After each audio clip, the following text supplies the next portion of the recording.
कोमलं कुजयन् वेणुं श्यामलोऽयं कुमारकः वेदवेद्यं परं ब्रह्म भासतां महदिदं प्रमोदस्थानं प्रतिवर्षं मुल्लेवासल महामहोपाध्याय doctor R Krishnamurthy शास्त्रिणाम् अध्यक्षे अत्र अस्मदीय लोक शंकर आदिशंकर भगवत्पादाचार्य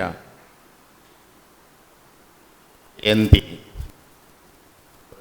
पुरस्कृत्य अत्र षड्दिन भाषणकार्यक्रमाः अत्र एवं वेदभाष्य प्रस्थानत्रयादिपारायणं तेषां गृहे एतादृश परंपरा तेषां पितृचरणानां राजगोपाल घनपाट महाभागानां तत्र केषाम् आज्ञा महास्वामिनां पादानाम् आज्ञा तत्र ट्रिचि देशात् अत्र शंकरजयन्ती कलाशाला पर्यन्तम् आगता एतादृश शंकराचार्य स्मरणविशेषात् भारतीय संस्कृते संस्थापनं तद्वारा वेदांत शास्त्रस्य लोक अत्र मिथ्यात्ववादः इति वर्तते मिथ्यात्वं नाम नास्ति इति न वर्तते वयं जीवामः तदेव तादृश स्पृहरहित भारतीय जीवनपद्धतेः अत्र संस्थापनं केवलं वेदान्तशास्त्रद्वारा एव ब्रह्मसत्यं जगन्मिथ्या जीवो ब्रह्मैव नापरः तादृश सत्यपरिपालनार्थम् अत्र परम नीलद्वैतमध्यस्थाद् विद्युल्ले परमात्मा तादृश परमात्मनः एके एव ब्रह्म इति स्थापनार्थं समागताः अत्र अवतारपुरुषः श्री आदिशङ्करभगवत्पादाचार्याः तत्र तेषां ग्रन्थादीनाम् अनुसृत्य वा शास्त्रादीनाम् अनुसृत्य वा अत्र प्रतिदिनं षड्दिनपर्यन्तं भाषणादिकं प्रति अत्र उद्घाटनप्रभाषणार्थम् अत्रैव छात्राः एवं आचार्यपादानां शिष्याः अस्मिन् समये नेशनल संस्कृत यूनिवर्सिटी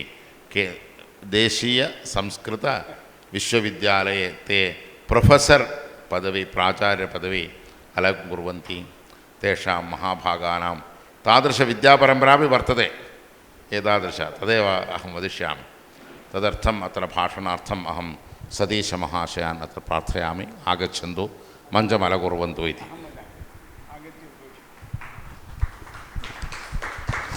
श्रुतिस्मृतिपुराणानाम् आलयं करुणालयं नमामि भगवत्पादं शङ्करं लोकशङ्करं सदाशिवसमारम्भां शङ्कराचार्यमध्यमाम् अस्मदाचार्यपर्यन्तां वन्दे गुरुपरम्परां विदिता न मया विशदैककला न च किञ्चन काञ्चनमस्ति गुरो द्रुतमेव विधेहि कृपां सहजां भवशङ्करदेशिकमे शरणम् संप्रदायरीत्या संस्कृतभाषे वक्तव्यं संस्कृत अकाडेमी अत्र बहु संस्कृत तल्लजाः संस्कृतसिंहाः संस्कृतशरभाः मम गुरवः कुपुस्वामिशास्त्री प्रभृति अस्मिन् स्थले बहु उपन्यासं कृतवन्तः इतः परं मया तमिळ्भाषया एव उच्यते वेदछात्राः अपि सन्ति उपविशतु भवान् அப்போ சொன்னார் இப்போது மேட்டூரில் நடத்தின இந்த சங்கர ஜெயந்தி மெட்ராஸ் வந்து இங்கே நடந்து இது கம்பைண்டாக இந்த உபன்யாச எஃபர்ட் நடக்கிறது 2 வருஷமாக கொரோனாவினால இங்கே வைக்கல பழைய மாதிரியே பண்ணணும்னு செக்ரட்டரி அவர்கள் இந்த தடவை நான் கேட்கும்போது பேஷாக பண்ணிவிடலாம் 2 வருஷமாக எல்லோரையும் கூப்பிடவும் முடியாது வரவும் முடியாது அதனால் ஆற்றோடு நடந்துட்டு இருந்தது நடக்கட்டும் சுபகிருத் வருஷத்துலேன்னு சொன்னார் பிரின்ஸிபால் அதுக்கு மேலே சந்தோஷமாக நிறைய பேரை வரவேற்றிருக்கோம் கலாசாலையில் இடம் கொடுத்து நம்ம நல்ல காரியத்தை நீங்களும் சேர்ந்து பண்ணியால் ரொம்ப சந்தோஷம் ஆனால் ஒன்று சொல்கிறேன் இந்த காலேஜை பற்றி நான் 1959லேருந்து 64 வரைக்கும் இங்கே ஸ்டூடெண்ட்டு அன்னியிலேருந்தே பாலசுப்ரமணியர்வாள் அப்போ செக்ரட்டரி சந்திரசேகரருடைய அண்ணா அவர் இந்த கலாசாலா ஸ்தாபித்தவருடைய புள்ள அன்னியிலேருந்து ஹிஸ்ட்ரி எனக்கு தெரியும் 59லேருந்து எவ்வளோ வருஷம் ஆச்சுன்னு நீங்கள் பார்த்துங்கோ கிட்டத்தட்ட 63 வருஷம் ஆச்சு 63 வருஷமாக இங்கே உபன்யாசம் 5 நாளும் நடக்கிறது அது எப்படி வழக்கம்னா இங்கே இருக்கிற வாத்தியார்களே ஒவ்வொரு நாளைக்கு ஒவ்வொருத்தர் சொல்கிறது வேதாந்தத்தில் இருக்கிறவா அப்போ முச்சம் 5 வாத்தியார் தான் இப்போ எல்லா ரீதியிலையும் அபிவிருத்தி ஆகிடுச்சு. 14 வாத்தியார் இருக்கா, இங்கே 5 வாத்தியார் தான். 5 வாத்தியார் 5 நாளைக்கு 5 சொல்லணும். செக்ரட்டரியெலாம் வந்து உட்காருவர். பாலசுப்ரமணிய சந்திரசேகரர் பழைய கதையை நான் சொல்லிட்டு இருக்கேன். அவள் எங்கேயுமே அந்த 5 நாளும் போகக்கூடாது. காலேஜும் சங்கர ஜெயந்தி முடிஞ்சப்புறம் தான் காலேஜ் ஆரம்பம். இதில் நான் வேலைக்கு அப்புறம் 73 வந்தபோது அப்போ ஸ்டூடெண்ட்ஸில் ஒன்றும் ப்ராப்ளம் இல்லை. எங்கள் அப்பா ஜெயந்தியை நடத்துறதுனால நான் இங்கேயே இருக்க முடியாது, எனக்கு ஒரே ஒரு நாள் முதல் நாளைக்கு போட்டுருங்கோ, மற்ற 4 நாள் எனக்கு பர்மிஷன் கொடுக்கணும்னு அப்படி வாங்கிட்டு போய் வாத்தியார்கள்லாம் கட்டாயமாக சொல்கிறதுன்னு இது எனக்கு தெரிஞ்சு 59ஆம் வருஷத்துலேருந்து நடக்கிறது. பாலசுப்ரமணிய சந்திரசேகரெல்லாம் கூட வந்து உட்காந்து கேட்பா. அவள்லாம் பிரஸ்தானத்திலே எங்கள் வாத்தியார்கிட்ட படித்தா. அதே போல் அதுக்கப்புறம் இருந்ததான நம்ம மாதவன் அவர்களும் என்னிடத்தில் பிரஸ்தானத்திலேயே 2 ஊர்தம் படித்தார். இவாள்லாம் காலேஜ் பெரிய தனிகால் மட்டும் இல்லை, ஜனக மகாராஜா மாதிரி வேதாந்தத்தில் அவ்வளோ இன்ட்ரெஸ்ட்டு. ராமாயணாதிகள்லாம் ரொம்ப தரும் எங்களை விட. புஸ்தகம் இல்லாமல் ராமாயணங்கள்லாம் சொல்லுவாள். அப்படி ஒரு பாரம்பரியம் கிருஷ்ணசுவாமியுடைய ஒரு இதில். அதனால் இது அவிச்சின்னமாக நடந்தது. நடுப்புற வாத்தியார்களுக்கு சில நிர்பந்தம் வந்த உடனே ஓங்காரானந்தா மாதிரி இருக்கிற 5 பேர் 5 நாளும் ஒத்தரையே போட்டு அப்படியெல்லாம் கூட விசேஷமான உபன்யாசங்கள். இந்த உபன்யாசம் மட்டும் நடந்து சாயந்தர வேளையில் நடக்கிறதுங்கிற பద్ధதி நான் வந்து ஆரம்பம் இல்லை, இங்கே ஆரம்பித்தது ரொம்ப நாளாக நடந்துட்டுருக்கு. அப்பேற்பட்ட இதில் பார்த்தா கிட்டத்தட்ட எனக்கு தெரிஞ்சு 59லேருந்துன்னு அதுக்கு முன்னாடிலேருந்து இருக்குது. அவள் சொல்லும்போதே சங்கர ஜெயந்தி ரொம்ப முக்கியம் அப்படின்னு. ஏன்னா சங்கரர் தான் எல்லாத்துக்கும் காரணம்னு. அப்பேற்பட்ட இதில் இப்போ அதுக்கப்புறம் 88 வரைக்கும் மேட்டூரில் நடந்துட்டு இருந்தது. அது இங்கே வந்ததுக்கப்புறம் இங்கே நடந்துட்டு இருந்தது வெவ்வேறு தினசாக இருந்தது. ஒரே மாதிரியாக 5 நாளைக்கு 5 பேரை போட்டு பண்ணுறதுன்னு இதனுடைய ஸ்பான்சர் பூரா சான்ஸ்கிரிட் காலேஜ். அப்படி விசேஷமாக நடந்துட்டுருக்கு. இந்த தடவை எக்ஸ்ட்ரா ஒரு நாள் 6 நாள் வருது. ரொம்ப ரொம்ப துர்லபம். 4 நாள் ஆகுது, 5 நாள் 6 நாளாக சுபகிருத்தோத்சவத்தில். அதுக்கு பூர்வாங்கமாக இங்கே செமினார்லாம் நடந்து நியாயசாஸ்திரத்துக்கு 6 நாளில் செகப்போடு நேற்று வரைக்கும் செகப்போடு போட்டிருக்கு. எல்லாம் நடந்து முடிஞ்சது. இன்றைய தினம் ஆரம்ப தினசில் கேஎஸ் சதீஷான்னு அவர் எங்கிட்டயே இங்கே வாசி, அப்புறம் செங்கேரி சன்னிதானத்திட்ட 14 பரீட்சையும் கொடுத்து பாஸ் பண்ணி அப்படி உள்ளவரை பேசணும்னா, அவர் கன்னடம் தமிழில் பேசினா அவ்வளோ நன்னா வராதேன்னார். நீங்கள் கர்நாடகத்திலேருந்து தமிழ் பேசும்போது மகா சன்னிதானம் என்ன வரும்போதோ அந்த தமிழே சேஸ்டிங்காக ரொம்ப நல்லாயிருக்கும். நான் சொல்கிறது அபினவ வித்யாதீர்த்த சுவாமிலேருந்து சொல்கிறேன். கர்நாடகத்திலே இருக்கும். அப்போ அவர் தமிழ் பேசினா அது ஒரு நன்னாவே இருக்கும். அவ்வளவு தமிழில் தெரிஞ்சவர் தான் பண்ணணும்னு சொன்னபடி இந்த விஷயம் நடக்கிறது. காலவெளியில் அவர் சொன்ன மாதிரி 7 சாக்கைகள் மொத்தம் 8 சாக்கை கிட்டத்தட்ட பாராயணங்கள் இல்லாமல் நடக்கிறது. எல்லாம் பெரியவாளுடைய ஆசீர்வாதத்தினால இன்றைய தினம் போட்டிருக்கக்கூடிய உபன்யாசம் இந்த இடத்தினுடைய மகிமையை நான் சொல்லணும். இங்கே எது வந்தாலும் ரொம்ப தழிச்சு வாங்கி இங்கே இருக்கிற வித்வான்களோ இங்கே கலந்துன்றவாளோ மகோன்னதமாக இருக்காங்கிறதெல்லாம் நேற்றுக்கே அவர் சொல்லிட்டார். உங்களுக்கு வித்தியார்த்திகளுக்காக சொல்கிறேன். நான் காலேஜுக்குள்ளே நுழைஞ்சு இங்கே வந்தாலே வித்தியையில் மகோன்னதமாக இருக்கிறதோடு மட்டும் இல்லாமல் பணத்துலேயும் மகோன்னதமாக இருப்பேன். முன்னெல்லாம் சம்பளம் குறைச்சலாக இருக்கச்சு சந்திரசேகரை சொன்னார், இங்கே பணம் குறைச்சலாக இருக்கலாம், கீர்த்தி ரொம்ப நல்லா வளரும், அதனால் எல்லோரும் இங்கே இருங்கோன்னு சொல்வார். இது ரொம்ப உண்மையான விஷயம். அதை நான் ரொம்ப அனுபவிச்சதில் நான் தான் ஜாம்பவன். பேர்பட்டதான ஒரு இடத்துல இவ்வளோ பேர் வந்தேன்னா நீங்கள்லாம் சாஸ்திரத்துலேயும் புலந்து கட்ட போகிறேன் நாளைக்கு. அப்பேற்பட்ட இதில் இன்றைய தினம் ஹஸ்தாமலக்கான்னா கையில் உள்ள நெல்லிக்காய், உள்ளங்கை நெல்லிக்கனி. கையில் நெல்லிக்காய் வச்சுட்டா இருக்குன்னு பார்த்து லைட்டு ஸ்பெஷலாக சொல்லணுமா. நெல்லிக்காய் ரவுண்டாக பெருசாக இருக்குது. அரி நெல்லிக்காய் இல்லை, பெரிய நெல்லிக்காய். கை மேலே வச்சா நல்லா தெரியும். அதுபோல் வேதாந்தத்தை ரொம்ப சுருக்கமாக தெளிவாக சொன்னார். யார்? ஆதிசங்கருடைய ஒரு சிஷ்யர். அதுலேருந்து குரு மகிமை தெரிய போகிறது, அதெல்லாம் சொல்ல போகிறார். அந்த பையன் பிறந்ததுலேருந்து பேச்சே வராமல் கொஞ்சம் ஜடம் மாதிரி பேசாமல் இருப்பான். பூனையில் போட்டு வச்சார் 6 வயசில். அதுக்கப்புறம் அத்தியனம் மாதிரி சொல்லி வைக்கிறார். அப்புறம் சஞ்சாரம் பண்ணுன்னா இவ அப்பா பண்ணி காட்டினா அப்படி பண்ணுவார். ரோபர்ட் மாதிரி இருந்தால் அந்த பையன். முன்னெல்லாமே அன்னிலேருந்து 2500 சில வருஷம் முன்னாடியிலேருந்து இந்த மாதிரி சங்கராச்சாரியாராக இருந்தால் ஆற்று பிரச்சனைகள்லாம் ஆயிடுச்சுன்னு போய் அவள்கிட்ட சொல்கிறது. அவள் எல்லாத்தையும் விட்டு போயிருக்காள். அவள்கிட்ட தான் நம்ம ஆற்று பிரச்சனைகள்லாம் சொல்கிறது. எனக்கும் மாமிக்கும் தகராறு, என்ன பண்ணுறதுங்கிறதுலேருந்து ஆரம்பித்து சங்கர பகவத்பாத பரம்பரையில் வந்த எல்லா ஆச்சாரியாள்கிட்டையும் போய் சொல்கிறது. அவர் என் குழந்தை பேச மாட்டேங்கிறான், நீங்கள் தான் எதாவது பண்ணணும்னு அழிச்சுன்னு போகிறார்னு கதை ஆரம்பிக்கிறது. அவர் அனுகிரகம் பண்ணி கஷ்டம்னு கேட்குறார். கேட்ட உடனே அவர் பதில் சொல்ல ஆரம்பிச்சுடுறார் கிடுகிடுன்னு. அதில் அந்த ஸ்லோகங்களுக்குள்ள அற்புதமாக வேதாந்த சாரங்களை பூர்வஜன்மாவில் படித்த சம்ஸ்காரா பிரார்த்தனா இவன் அப்படின்னு சொன்னது போல் கொட்டியிருக்கார். அதில் விசேஷம் என்னன்னா, ஒரே ஒரு வார்த்தை மட்டும் சொல்லிவிட்றேன், மேலே அவர் சொல்ல போகிறார். குரு கிருப்பை இருந்தால் எல்லாம் நடக்கும். அதில் அந்த குரு சிஷ்யன் உயர்வாக நேற்றுக்கு மகேஸ்வரன் பேசும்போது சொன்னார், ஒரு வாத்தியாருங்கிறவருக்கு தான் நன்னா சொல்லிக் கொடுத்து பையன் புரிஞ்சுக்கணுங்கிற எண்ணம் இருக்கே, அதுதான் அனுகிரகம்னு பேர். அதை தவிர வேற ஒன்றும் சந்தோஷத்துக்கே வழி இல்லை. அப்படி சொல்லிக் கொடுக்கணும்னு சொல்லி அந்த பையன் முன்னுக்கு வந்து நன்னா சொல்ல ஆரம்பித்தான்னா வாத்தியாருக்கு அதுதான் கனகாபிஷேகம். அதுபோல் இங்கே வந்தவனை என்ன ஏதுன்னு கேட்டவுடனே இப்படி சொன்ன உடனே சும்மா இருக்கக்கூடாது. ஆதிசங்கரர் எங்கள் சிஷ்யன் இந்த மாதிரி ஸ்லோகம் எழுதியிருக்கான், அதுக்கு நான் வியாக்கியானம் பண்ணுறேன்னு ஆரம்பித்தேன். இது எங்கேயா உண்டோ உலகத்திலேயே கிடையாது. சிஷ்யன் சொன்னால் ஏதோ சுமாராக சொல்கிறான்னு சொல்லுவாளே ஒழிய என்கரேஜ் பண்ணுறதில் அவர் எழுதின ஸ்லோகத்துக்கு இவர் பாஷ்யம் எழுதுகிறார். அதுதான் ஹஸ்தாமலக்கிய பாஷ்யம்னு பேர். அதில் எப்படியெல்லாம் சொல்கிறார், எவ்வளோ நல்லா இருக்குங்கிறது அவர் சொல்ல போகிறார். அவர் தமிழ் வராதேன்னு எல்லாம் ஜோராக வரும்னு சொல்லிருக்கேன், ஜோரெலாம் பேச போகிறார். அதனால் அந்த ஹஸ்தாமலக்கியத்தை கேட்குறவாளுக்கெல்லாம் குரு கிருப்பையினால் பொழந்து கட்டி எல்லா சாஸ்திரங்களும் வரும். அதை கேட்குறதுனால உங்களுக்குமே சம்ஸ்கிருதம் தானாக புரிஞ்சு நீங்கள்லாம் வேதத்தில் மட்டும் வித்வான்களாக இருக்கிறவா, காலேஜ் மாதிரி இருக்கிற இடத்துல இன்னும் எல்லாம் பண்ணி வெளியிலேருந்தே படிக்கிறதுக்கு பிரின்சிபால் எல்லாம் வகை பண்ணியிருக்கார். சாஸ்திரத்துலையும் எல்லோரும் வரணுங்கிறதாக ஆசீர்வாதம் பண்ணி, சதீஷ் என் சிஷ்யனாக இருக்கிறதுனால ஆசீர்வாதம் பண்ணி இன்றைக்கு இந்த உபன்யாசத்தை குரு மகிமையும் ஹஸ்தாமலகீயமும் அப்படிங்கிறதான தலைப்பில் பேச போகிறார். நாளைக்கு என் பையனுடைய உபன்யாசம் இருக்குது, பாக்கி பத்திரிகைகள் உங்களுக்கு இருக்குது. அதனால் அவர் அந்த டாப்பிக்கில் பேச மாதிரி கேட்டுக்கிறேன். இந்த இதில் சொல்கிறோம். ஓம் வாகர்த்தாவிவ சம்பிருக்தௌ வாகர்த்தப்ரதிபத்தயே ஜகதः பிதரௌ வந்தே பார்வதி பரமேஸ்வரௌ. மூகம் கரோதி வாசாலம் பங்கும் லங்கயதே கிரிம் யத்கிருபாதமஹம் வந்தே பரமானந்தமாதவம். ஸ்ரீ குருभ्यो நமः. कांची श्रीचरणानां चरणनिलनयोः मदीयाः प्रणतिततयः समर्प्यन्ते.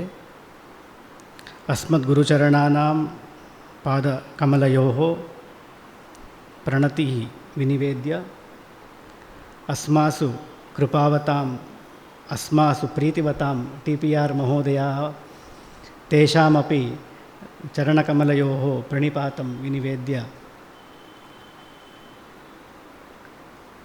सर्वेषां ज्येष्ठानां यथायथम् अभिवादनं कृत्वा गुरुमहिमा हस्तामलकीयम् इति विषयम् अवलम्ब्य यथामति विनिवेदयामि. நான் இந்த சம்ஸ்கிருத காலேஜில் தான் படித்தேன்.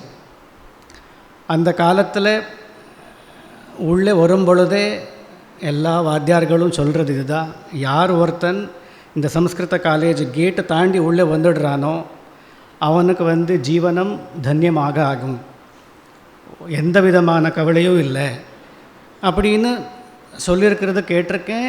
என்னுடைய சீனியர்ஸ், நான் ஃபஸ்ட் இயரில் வரேன், 5th இயரில் இருக்கிற சத்யநாராயணா இவரெல்லாம் சீனியராக இருந்தா, அவளுக்கு வரும்போது வாத்தியார்கள் சொல்லி கொடுத்தா அப்படின்னு சொல்லுவாள். அது கேட்டிருக்கேன். அவள் எல்லாம் அதுக்கு முன்னாடி இருந்தவா எல்லாம் எப்படி அவளுடைய வாழ்க்கையில் எப்படி மேற்கொண்டு அபிவிருத்தி அடைஞ்சிருக்காங்கிறது நம்ம பார்த்துருக்கோம். பிரத்யட்சமாக இது நாங்கள் அனுபவிக்கிறோம். அதனால் இந்த முதல் வார்த்தையாக இந்த காலேஜில் படிக்கிறதுக்கு எனக்கு வாய்ப்பு அமைஞ்சது. இப்பேற்பட்ட மகான்களுடைய சந்நிதியில் வித்யா அத்தியனம் பண்ணுறதுக்கு ஒரு அவகாசம் கிடச்சிது. இதுக்கே என்னுடைய ஜீவனம் தன்யம் அப்படின்னு நான் ரொம்ப பகவானே நான் நன்றியை சமர்ப்பிக்கிறேன் அவருக்கு. நாங்கள் சேரும் பொழுது மாமி கன்னடத்தில் பேசி, எனக்கு தமிழ் தெரியாது, கன்னடம் ஒரு பாஷை தான் தெரியும். டிபிஆர் சார் அவரும் கன்னடத்தில் பேசி ஆறுதலாக இருந்து, எது இருந்தாலும் என்ன வந்து கேளு. அதாவது நான் என்ன சொல்ல வரேன்னா, குரு எவ்வளோ கிருப்பையை அவள் சிஷ்யால மேலே காட்டுறா அப்படிங்கிறதுக்காக சொல்ல வரேன். யாரோ ஒரு व्यक्ति ஏதோ ஒரு தேசத்துலேருந்து வரான், ஏதோ ஒரு மொழி, அவன் எப்பேற்பட்டவன் யார் அப்படிங்கிறது எதுவுமே யோசிக்காமல் அகைத்துக்கமான ஒரு கருணையை அவள் காட்டுறான்னா, இதுதான் வந்து குரு ஸ்வரூபம், ஆச்சாரிய ஸ்வரூபம் அப்படின்னு ஒரு தலைப்பு கொடுத்துருக்கிறதுனால சொல்கிறேன். இதுதான் ஆச்சாரிய ஸ்வரூபம். இது முக்கியமாக வச்சுன்னு தான் நான் வந்து பேச போகிறேன். முக்கியமாக இந்த ஹஸ்தாமலக்கீயம் அப்படின்னு, ஹஸ்தாமலக ஸ்தோத்திரம்னு கூட சொல்லுவாள். இது வந்து கேனோபனிஷத்தினுடைய சாரமாக நாம் வந்து பாவிக்கலாம். அப்போ நான் கேனோபனிஷத்தினுடைய விஷயத்தையே ஆதரிச்சுண்டு குரு மகிமை பற்றியும் அதுக்கு சம்பந்தப்பட்ட திருஷ்டாந்த ஆச்சாரியர்களுடைய கதையும் எடுத்துண்டு பேசணும்னு விரும்புகிறேன். அங்கே கேனோபனிஷத்து பாஷ்யத்தில் ஆச்சாரியாலே ஒரு வரி எழுதுகிறார். ஒரு குருவின் இடத்துல வரக்கூடிய சிஷ்யாளில் சொன்ன பாடத்தை சொன்னபடியே புரிஞ்சுக்கிறவா சில பேர், சொன்ன பாடத்தை சொன்னபடி புரிஞ்சுக்காதவ சில பேர், கொஞ்சம் வேறு மாதிரி புரிஞ்சுக்கிறவ சில பேர், விபரீதமாக அதுக்கு விருத்தார்த்தமாக புரிஞ்சுக்கிறது சில பேர் அப்படின்னு 4 விதமாக சிஷ்யாள் இருப்பா அப்படின்னு அவரே சொல்லியிருக்கார். அப்படி இருந்தாலும் கூட அவர்களுக்கு கருணையை காட்டி அவர்களுடைய ஜீவனத்தை உத்தாரணம் பண்ணுறார். அதுதான் வந்து ஆச்சாரிய ஸ்வரூபம், குரு ஸ்வரூபம் அப்படிங்கிறது அவருடைய வரியிலேருந்தே தெரிகிறது. அந்த குரு சிஷ்ய சம்வாத ரூபமாகவே அது நம்ம எடுத்துக்கணும்னு சொல்லி பாஷ்யக்காரர் அந்த கேனோபனிஷத்தில் எழுதுகிறார். கேனேஷிதம் பததி பிரேஷிதம் மனஹா அப்படிங்கிற கேள்வியிலேருந்து ஆரம்பித்து குரு சொல்லக்கூடிய பதில், அந்த பதிலை வந்து மனசில் வாங்கி சிஷ்யன் எப்படி அதை வந்து அனுபவத்துக்கு கொண்டு வரான், அந்த அனுபவத்துக்கு வந்த அப்புறம் கூட அவனை குரு பரீட்சை பண்ணுறார். அந்த பரீட்சை பண்ணும் பொழுது எஸ்யாமதம் தஸ்யமதம் அப்படின்னு சொல்லி ஒரு சமாதானத்தை சொல்ல வரா. அதுக்கு மேற்கொண்டு உமா ஹைமவதி கதை இதெல்லாம் அந்த கைனோபனிஷத்தில் வருது. எதுக்காக சொல்ல வரேன்னு கேட்டால், அந்த உமா ஹைமவதி அப்படிங்கிற ஒரு தேவி சோபமான ரூபத்தோடு வந்து காட்சியை கொடுத்தாங்கிறத வச்சுண்டு அதே ஹஸ்த ஆமலக்கா அப்படிங்கிறதுக்காக ஆமலக்க கதையை பகவத்பாதருடைய மகிமையை சொல்கிறதுக்காக எடுத்துண்டு நான் சொல்ல போகிறேன். எல்லாருக்குமே தெரிஞ்ச கதை தான். சங்கர பகவத்பாதர் சின்ன வயசில் அத்தியனங்கள் எல்லாம் பண்ணி பிக்ஷைக்காக போகும் பொழுது ஒரு அம்மா எங்கிட்ட எதுவுமே இல்லையே அப்படிங்கிற வருத்தத்தோட ஒரு வத்தி போன நெல்லிக்கனியாக பிக்ஷையை கொடுக்குறா. அவர் வந்து கனகதாரா ஸ்தோத்திரத்தை பாடுறார். அந்த அம்மாவுடைய தாரித்யம் போகும், கனக விருஷ்டியாச்சு. இந்த கதை இந்த ஸ்வரூபத்தில் எல்லாருக்குமே தெரியும். குரு ಅಥವಾ சங்கர பகவத்பாத ஆச்சாரியருடைய மகிமை எப்படி இந்த கதையிலேருந்து வெளிப்படுறதுங்கிறதுக்கு 3 விதமான வியாக்கியானங்கள் பெரியவர்கள் சொல்கிறா. ஒரு விதமான வியாக்கியானம் என்னன்னு கேட்டால், கருணா ஹிருதயமான அந்த ஆச்சாரியர்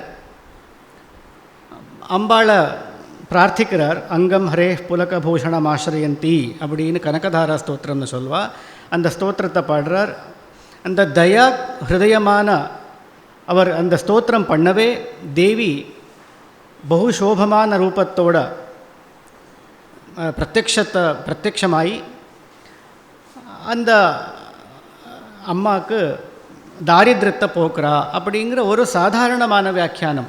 இதில் வந்து குருவின் ஆச்சாரியரின் தயை கருணை அப்படிங்கிறது வெளிவருது, அர்த்தம் அது புரிகிறது. இன்னொரு விதமான வியாக்கியானம் எனக்கு வந்து என்னுடைய குருநாதர் சொல்லிக் கொடுத்த வியாக்கியானம். இப்போது ஆச்சாரியர் தான் ஸ்தோத்திரம் பண்ணுது, தேவி பிரத்யக்ஷமானால் இந்த கர்மாவுக்கு பலன் ஆச்சாரியருக்கு தான் கிடைக்கணும். கர்த்தா ஸ்தோத்திர கர்த்தா ஆச்சாரியார், பலம் அந்த அம்மாவுக்கு கனக விருஷ்டி ஆறுதுன்னு கேட்டால் யாரோ ஒரு கர்த்தா யாரோ ஒருத்தருக்கு பலங்கிற ஒரு அவ்யவஸ்தை ஏற்படும்.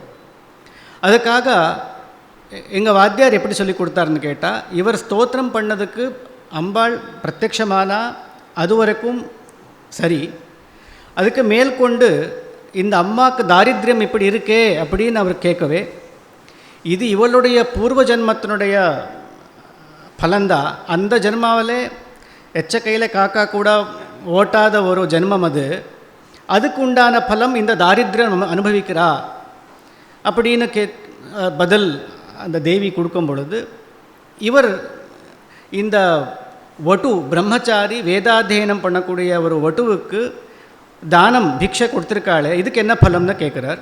இதுக்கு கனக வருஷனமே பலம் உண்டுங்கிறா. அப்போ இது கொடுக்கலாமே அப்படின்னு, அது ஏதோ ஜென்மத்தில் வரப்போகிறது. இது ஜென்மம் பிராரப்தம் ஆரம்பிச்சிடுதே. இந்த ஜென்மாவில் பலம் அத்யுத்கட்டை புண்ணிய பாப்பை அஹீவ பலம் அஷ்ணுதேன்னு சொல்ல வரா. அத்யுத்கட்டமான ரொம்ப பெரிய புண்ணியம் பண்ணியிருந்தால், ரொம்ப பெரிய பாவம் பண்ணியிருந்தால் இந்த ஜென்மாவிலேயே பலன் அனுபவிக்க வேண்டியது இருக்கும். ஆனால் மற்றபடி நாம் அனுபவிக்கிறது எல்லாமே சுகமோ துக்கமோ பூர்வ ஜென்மாவினுடைய பலன்தா அப்படின்னு நியமம். அப்போ இவளுக்கு வேறு ஏதோ ஜென்மத்தில் தான் வரப்போகிறது. அப்போது நான் பண்ண ஸ்தோத்திரத்துக்கு எனக்கு நீ வரம் கொடுக்கணுமே, அந்த வரமாக ஏதோ ஒரு ஜென்மத்தில் வரக்கூடிய அந்த கனக விருஷ்டி இப்போ இவளுக்கு இந்த ஜென்மாவில் கொடுங்கிற கேட்குற மாதிரி சொல்லி கொடுத்தார். அப்போது இந்த கர்ம நியமமானது அவ்யவஸ்திதமாக நிற்காது. இதில் ஆச்சாரியாருடைய व्यक्तित्वம் ஒரு மகிமை எப்படி நாம் தெரிஞ்சுக்கலாம் அப்படின்னு கேட்டால், இந்த கேள்வி தினமும் ஒரு व्यक्तिக்கும் உண்டான கேள்வி. நம்மளே எத்தனையோ சமயத்தை சொல்கிறோம், நான் எவ்வளோ பூஜை பண்ணுறேன், எவ்வளோ தர்மாவை பண்ணுறேன், எவ்வளோ தானம் பண்ணுறேன், அனுஷ்டானம் பண்ணுறேன், எனக்கே எல்லா கஷ்டங்கள் வரதே அப்படின்னு நாம்ளே பேசுகிறோம், நம்மளே கேட்குறோம். இந்த கேள்விக்கு சமாதானமாக பகவான் ஆதிசங்கர பகவத்பாதாச்சாரியர் இந்த கதையை இந்த அனுகிரக கனகதாரா ஸ்தோத்திர திருஷ்டாந்தத்தில் காமிச்சிருக்கார் அப்படின்னு நான் புரிஞ்சுக்கிறேன். இது அதனால் நீங்கள் எது அனுபவிச்சுட்டுருக்கேளோ அது பூர்வ ஜென்மாவுடைய பலத்தை அனுபவிச்சுட்டுருக்கேள், அதில் எப்படி வருதோ பிரசாத ரூபமாக அது எடுத்துக்கக்கூடிய ஒரு மனப்பக்குவம் தேவை அப்படிங்கிறதா அவருடைய கருத்து. அந்த ஒரு கருத்து கருணிச்சு நம்ம எல்லாருக்கும் அது பிரசாத ரூபமாக அனுபவிக்கக்கூடிய ஒரு மனப்பக்குவத்தை கொடுத்துருக்கிறது. அது அவருடைய மகிமை அப்படிங்கிறது ரெண்டாவது வியாக்கியானம். மூணாவது வியாக்கியானம் எடத்துரை சங்கர பாரதி சுவாமிகள் அனுகிரகித்த வியாக்கியானம். அவர் என்ன சொல்கிறாருன்னு கேட்டால், ஆதிசங்கர பகவத்பாதாச்சாரியார் ஸ்வதः அவருடைய குடும்பம் பரிவாரம் தனி சம்பிரதாயம். அவள் தாரித்ரியம் அவளுக்கு இல்லை. அவள் நினச்சிருந்தா வீட்டில் சொல்லி அவள் ஏதோ பணமோ ஏதோ அந்த அம்மாவுக்கு கொடுத்து தாரித்ரியத்தை போக்கிருக்கலாம். ரெண்டாவது, திருவாங்கூர் ராஜா அப்போவே சங்கர பகவத்பாதாச்சாரியாளுக்கு சிஷ்யன். அப்போ அந்த ராஜா கிட்ட சொல்லியிருந்தால் எவ்வளோ வேணுமோ பணம் கிடச்சிருக்கும், அந்த அம்மாவுடைய தாரித்யம் அங்கேயே நீந்து போயிருக்கும். அப்போ அவர் ஸ்தோத்திரத்தை பண்ணி இந்த கனகதாரா ஸ்தோத்திரங்கிற பேரே கனக விருஷ்டி ஆனதுனால அந்த ஸ்தோத்திரத்தை பண்ணி அம்பாள தேவியை வரவழைச்சு தாரித்ரத்தை நீக்கினாரே. எதுக்காக அப்படின்னு கேட்டால், அன்னைக்கு ராஜாவனுடைய ஒரு உபகாரத்தினாலேயோ வீட்டிலேருந்து பணத்தை கொடுத்தோ அவளுடைய கஷ்டத்தை போக்கிருந்தால் ஒரு व्यक्तिயோட கஷ்டந்தான் போக்கிருக்க முடியும். ஆனால் அவர் அப்போவே எல்லா ஜகத்தில் இருக்கிற எல்லாருக்கும் கஷ்டம் போகணும், யாருக்கு கஷ்டம் வந்தாலும் இந்த ஸ்தோத்திரத்தை சொல்லி அவள் தன்னுடைய கஷ்டத்தை போக்கிக்கட்டும் அப்படிங்கிற ஒரு கருணா புத்தியோடு அந்த ஸ்தோத்திரத்தை அனுகிரகிச்சார். அப்படிங்கிறதுனால அவருடைய மகிமை இன்னும் கூடுறது. இப்படி ஆச்சாரியருடைய மகிமை அப்படின்னு சொல்லி இப்பேற்பட்ட ஆச்சாரியாள் நான் என்ன சொல்ல வந்தேன்னு கேட்டால், விதவிதமான சிஷ்யாள் இருப்பா அப்படின்னு கேனோபனிஷத்துலேயே வந்ததுன்னு பார்த்தோம். அந்த ஆச்சாரிய மகிமையானது அவர் எப்படி தன்னுடைய சிஷ்யாளுக்கு கருணையோட அவளை உத்தரணம் பண்ணாரோ அந்த பரம்பரை இன்றைக்கும் அனுவர்த்திக்கிறது அப்படிங்கிறத சொல்ல வரேன். நம்ம ஒரு ஸ்லோகத்தை கேட்டிருக்கோம், எம் மாதா பிதரோ கிளேஷம் சஹேதே சம்பவே நிருணாம் நதஸ்ய நிஷ்கிருதி சக்கியா கர்த்தும் வருஷசதைரப்பி. அம்மா அப்பா ஒரு குழந்தைய பெற்று அது யோக்கியமாக व्यक्तिயாக சமாஜத்துக்கு கொடுக்கறதுக்கு எவ்வளோ கஷ்டப்படுறாளோ, எவ்வளோ கிளேசத்தை அனுபவிக்கிறாளோ, அந்த கிளேசத்துக்கு உபகாரமாக கிருத்தஜதையாகவோ ருணம் போக்குறதுக்கு எந்த வாழ் முழுக்க சேவை பண்ணாலும் அது முடியாதுன்னு சொல்ல வர. ஆனால் இந்த கிளேஷம் அம்மா அப்பா மாதா பிதாக்கு என்ன கிளேஷம் இருக்கோ இது விட பல மடங்கு அதிகமான கிளேஷம் ஆச்சாரியருக்கு இருக்கும். ஒரு ஆச்சாரியன் ஒரு சிஷ்யனை உருவாக்குறதுல இது விட பல மடங்கு கிளேஷத்தை அனுபவிக்கிறார். இது யார் ஒரு சிஷ்யனை உருவாக்கியிருக்காளோ அவங்களுக்கு தான் இந்த விஷயம் தெரியும். இதுக்கு திருஷ்டாந்தம் நான் தான். என்னை போல ஒரு சோம்பேறி சொன்ன பேச்சு கேட்காதவனை கூட ஆற்றுல வச்சுண்டு வித்தியை சொல்லிக்கூட அகைத்துக்கமான கருணை. நான் தமிழ் தேசியன் கிடையாது, இவங்களுக்கு நான் மூலத்தக மாத்வன் அத்வைத்தியும் கிடையாது, எப்படி இருந்தாலும் ஒரு மனவாடுன்னு சொல்லுவாளோ இல்லையோ, தன்னுக்கு சேர்ந்தவர்னு சொல்லக்கூடிய எந்த விதமான காரணமும் இல்லை. அகைத்துக்கமான கருணையை வச்சுண்டு இந்த அளவுக்கு கூட்டிண்டு இந்த இடத்துல உட்கார வச்சுருக்காருன்னு கேட்டால் இதுதான் அந்த ஆச்சாரிய பரம்பரையிலேயே வந்துட்டுருக்கு அப்படின்னு சொல்ல விரும்புகிறேன். நான் இன்னொரு உதாரணம் சொல்கிறேன். இப்போது ஆச்சாரியர் ஹஸ்தாமலக்கருடைய ஸ்தோத்திரத்துக்கு பாஷ்யம் எழுதுகிறார். ஆஹா, என்னுடைய சிஷ்யன் இப்படி அழகாக சொல்கிறானே அப்படின்னு சொல்லி அவரை ஆச்சாரியகான்னு சொல்கிறார். உபதிஷதி ஆச்சாரியா அப்படின்னு தன்னுடைய சிஷ்யனை ஆச்சாரியன் அப்படின்னு சொல்லி கூப்பிடுறார். ஆனால் இது அவர் அன்னைக்கு பண்ணார்னா அதோட முடியல. இன்னி வரைக்கும் எல்லா ஆச்சாரியாலும் அப்படி தான் இருக்கா. ஆச்சாரியத்துவம் எங்கே இருக்கோ எல்லாம் அப்படி தான் இருக்கா. எங்களுடைய ஆச்சாரியர் சூத்திர பாஷ்யத்தில் அத்தியாச பாஷ்ய நோட்ஸ் எழுதி கொடுத்தார். இது நெட்ரு பண்ணுங்கோன்னார். நெட்ரு பண்ணப்புறம் எங்களை பெரியவா கிட்ட அழைச்சிட்டு போய் இவள் வாக்கியார்த்தம் சொல்ல போகிறா, நீ அனுகிரகம் பண்ணுங்கோன்னார். அவர் எழுதி கொடுத்த நோட்ஸு நாங்கள் கண்டஸ்தம் பண்ணி அங்கே ஒப்பித்தோம். அவருக்கும் தெரியும், பெரியவாளுக்கும் தெரியும், இவருக்கும் தெரியும். ஆனால் இவர் ரெண்டு பேரும் எங்களை கொண்டாடுறது பார்த்தா, ஐயோ எவ்வளோ அழகாக சொன்னேன், எவ்வளோ நல்ல வாக்கியார்த்தம் பண்ணேன் அப்படின்னு சொல்கிறத பார்த்தா இப்போ இதுக்கும் ஆச்சாரியால் ஹஸ்தாமலக்கருடைய ஸ்தோத்திரத்துக்கு பாஷ்யம் பண்ணதுக்கும் வித்தியாசம் இல்லைன்னு தோன்றது. அது அத்தியந்த கிருபை, அந்த அனுகிரக புத்தியால் தான் சிஷ்யனுடைய வளர்ச்சி ஏற்படுறது. இதோட நான் இந்த ஸ்தோத்திரத்துக்கு நான் வந்துடுறேன். இந்த ஸ்தோத்திரத்தினுடைய முன் கதை சார் சொன்னார். பிரபாகரன் அப்படிங்கிற அந்த ஒரு குடும்ப தலைவர் இந்த கர்நாடகாவில் கொல்லூர் மூகாம்பிகா க்ஷேத்திரம் இருக்குது. அந்த இடத்துல ஆச்சாரியால் திக்விஜயம் பண்ணும் பொழுது அந்த க்ஷேத்திரத்தில் ஒரு அக்ரஹாரத்துக்கு போகிறார், பிராமணாருடைய அக்ரஹாரம். அங்கே எப்போவுமே எல்லாருடைய வீட்டிலும் அக்னிஹோத்திரம் நடக்கிறது அப்படிங்கிறது அங்கே சொல்கிறா. அங்கே போனப்போ ஒரு 10-12 வயசு குழந்தை, ஆரம்பத்துலேருந்தே பேசவே இல்லை, அப்பேற்பட்ட குழந்தை. அவனை முகத்தை பார்த்து அவ்வளோ பிரகாசமான முகம், பிரசன்னமான முகம். அவனை பார்த்து கேள்வியே கேட்குறார். இவர் என்ன கேள்வி கேட்குறார், அந்த கேள்விக்கு ஒரு ஸ்லோகத்தில் என்ன பதில் சொல்கிறார் அப்படிங்கிறது பார்த்தா நமக்கு ஆச்சாரியாளுடைய ஆச்சாரியாள் கோவிந்த பகவத்பாதர் ஆச்சாரியாளுக்கு என்ன கேள்வி கேட்டிருக்கலாம் அப்படிங்கிறது கூட நமக்கு அது புரியும். ஏன்னா இதே வயசு தான் ஆச்சாரியாள் கோவிந்த பகவத்பாதர்கிட்ட போனப்போ கூட 8-10 வயசு தான். இங்கே இவருக்கு 8-10 வயசு தான். அங்கே அவர் துவசஸ்லோக்கின்னு சொல்கிறார். நபூமிர் நதோயம் ந தேஜோ ந வாயு நகம் நேந்திரியம் நைவ தேஷாம் சமூஹ அநேகாந்திகத்வாத் சுஷுப்தீக சித்தः ததேகோ வசிஷ்ட சிவ கேவலோகம் அப்படின்னு 10 ஸ்லோகம். அவசிஷ்டா சிவா கேவலா அகம் அப்படிங்கிறார். எல்லாத்தையும் இது நான் இல்லை, இது நான் இல்லை, இது நான் இல்லை அப்படி நிஷேதம் பண்ணிண்டே போய் எல்லாத்தையும் நிஷேதம் பண்ணினால் எது மிஞ்சுறதோ அந்த நிஷேத சேஷமாக எது மிஞ்சுறதோ அதுதான் நான் அப்படின்னு அவர் சொல்கிறார். இப்போது இந்த இடத்துலையும் அந்த இடத்துல அவர் என்ன கேள்வி கேட்டாருன்னு நமக்கு தெரியாது. ஆனால் இந்த இடத்துல இவர் என்ன கேள்வி கேட்டாருங்கிற ஸ்லோகம் இருக்குது. ஆச்சாரியால் பாஷ்யம் 12 ஸ்லோகத்துக்கு எழுதியிருக்கார்.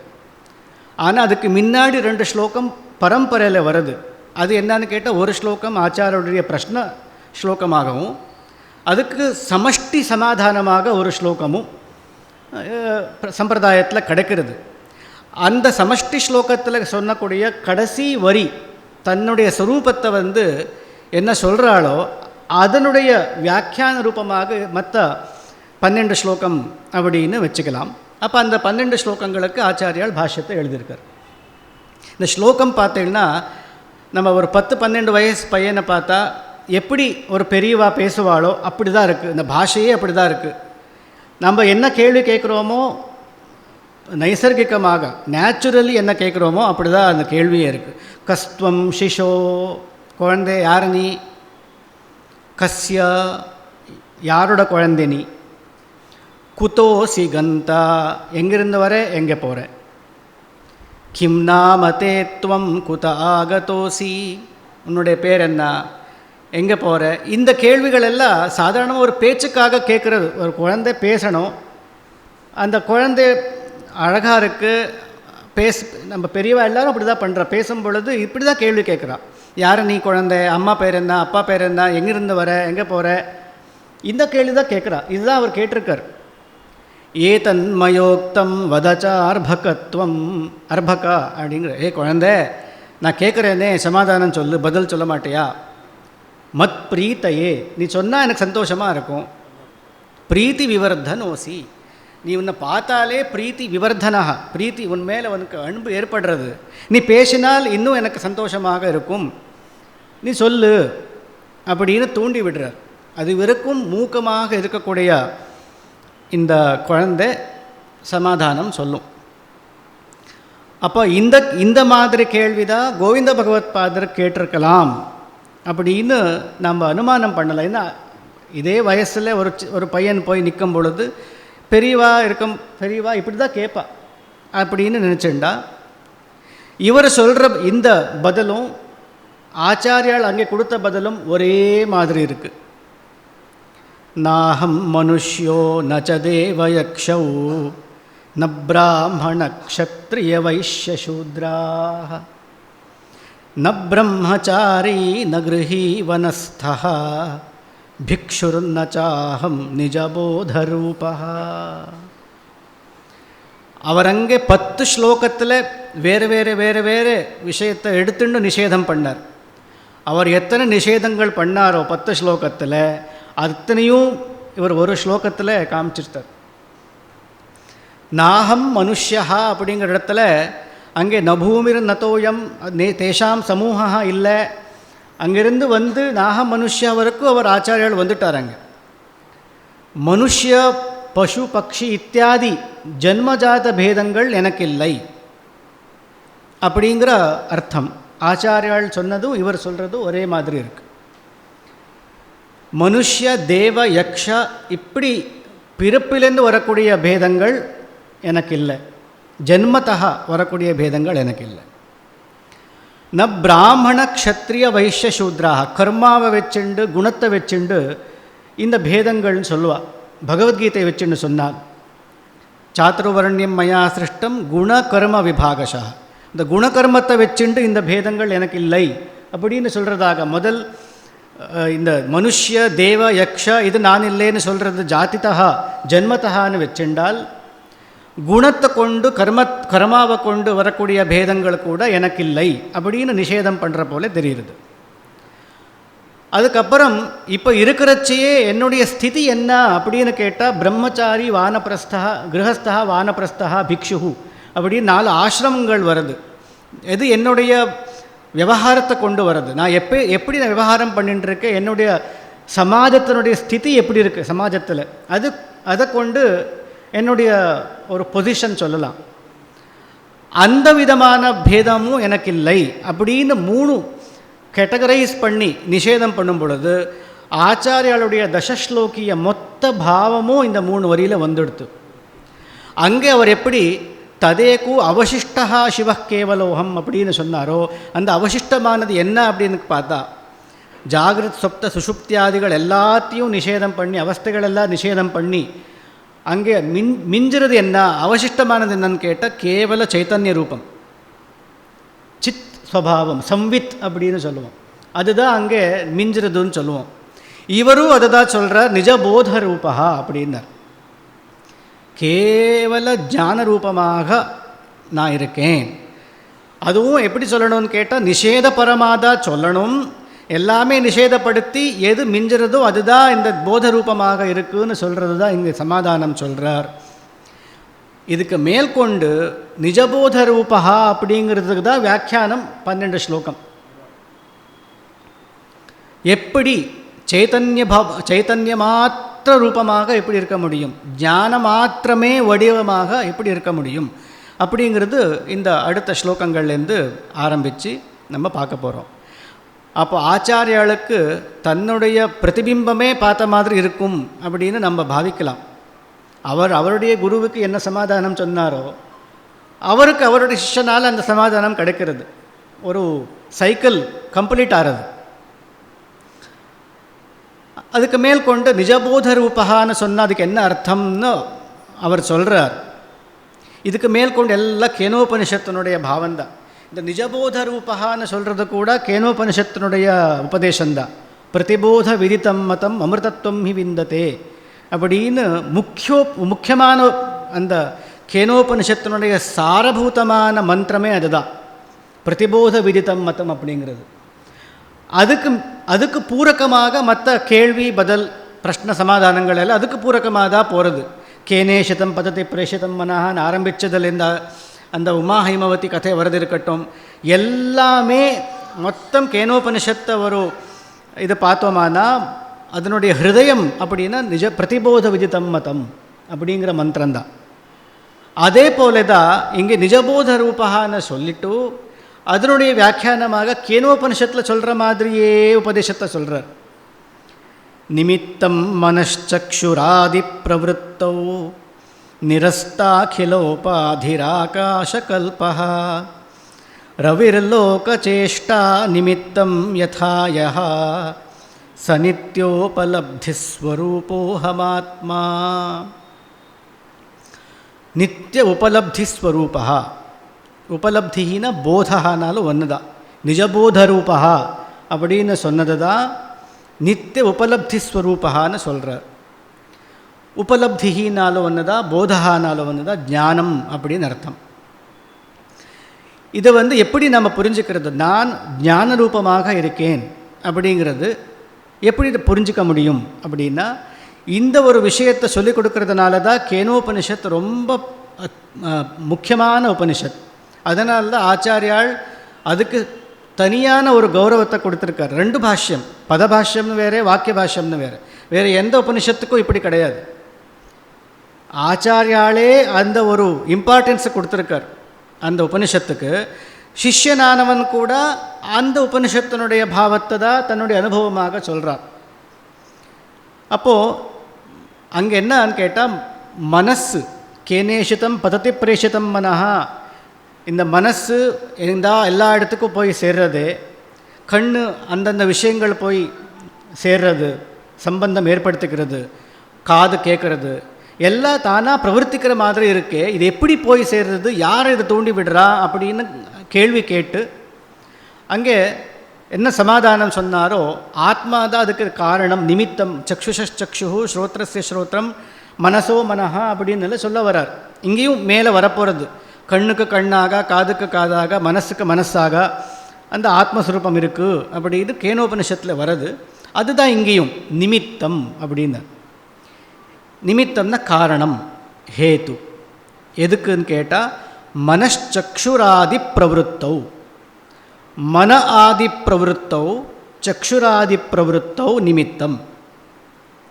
மனசு முதல் கொண்ட அவர்களுக்கு, சக்ஷு ஆதி முதல் கொண்டவர்களுக்கு அதனுடைய பிரவருத்திக்கு காரணமானது இது ஆத்ம தத்துவம் அப்படின்னார். அந்த ஆதி சப்தத்துக்கு என்ன அர்த்தம்னு கேட்டால், மன ஆதின்னு சொன்னால் மனோபுத்தி அகங்கார சித்தானி அப்படின்னு நம்ம எடுத்துக்கலாம். மனசு, புத்தி, அகங்காரம், சித்தம், ஒரே அந்தக்கரணத்தை 4 காரியங்களை வச்சு 4 பேராக பேதம் பண்ணுறான். அந்தந்த ஒரே தத்துவந்தான், அதனுடைய காரியங்கள் வேறு வேறு செயல் செய்யும் பொழுது வேறு வேறு பேர் வச்சு அதை கூப்பிடுறான். அப்போ அந்த மன ஆதின்னு சொன்னால் அந்த 4 கிரகணம் பண்ணலாம்.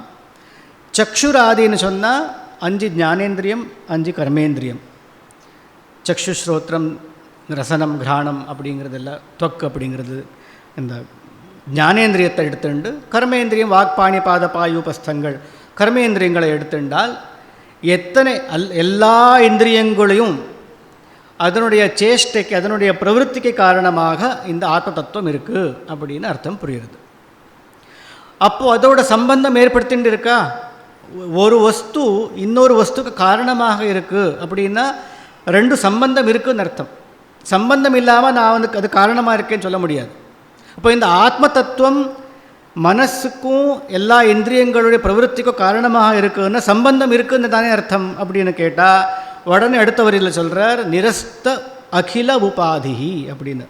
எந்த சம்பந்தமும் இல்லை, எல்லாத்தையும் வேலை செய்ய வைக்கிறது, ஆனால் எதோடவும் சம்பந்தம் வச்சுக்கலை அப்படின்னு அர்த்தம். அப்படி அது எப்படி இருக்க முடியும் அப்படின்னா, ஒரு ஸ்லோகத்திலையும் சொல்லக்கூடிய தத்துவத்துக்கு ஒரு திருஷ்டாந்தம் சொல்கிறார். இது ரொம்ப விசேஷமான அம்சம் இந்த ஸ்தோத்திரத்தில். ஆகாஷ கல்பஹா அப்படிங்கிறார். ஆகாசம் போல. இந்த இடத்துல 2 திருஷ்டாந்தம் சொல்கிறார். ஒரு ஆகாஷ திருஷ்டாந்தம், இன்னொன்று சூரியனுடைய திருஷ்டாந்தம். 2 திருஷ்டாந்தம் இருக்குது. 2 எப்படின்னு கேட்டால், ஒன்று ஆசிரியத்தை கொடுத்துட்டு காரணமாக இருக்குது. நம்ம எல்லா சேஷ்டைகள் பண்ணுறோம், நம்ம எல்லா விவகாரம் பண்ணுறோன்னா எல்லாத்துக்குமே ஆகாசம் ஒரு அவகாசத்தை கொடுத்துருக்கு, ஆதாரத்தை கொடுத்துருக்கு, ஆசிரியத்தை ஏற்படுத்தி கொடுத்துருக்கு. ஆனால் அதுக்கு சம்பந்தம் இல்லை. எல்லாமே ஆகாசத்தில் தான் நடக்கிறது.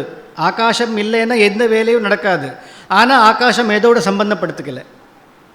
இப்படி ஆத்மா எல்லா பிரவருத்திக்கும் காரணமாக இருந்தாலும் கூட சம்பந்தப்படுத்திக்கலை அப்படின்னு ஒரு திருஷ்டாந்தம். 2வது திருஷ்டாந்தம் ரவிஹி லோகச்சேஷ்டா நிமித்தம் யதா அப்படிங்கிறார். ரவிஹினா சூரியன்.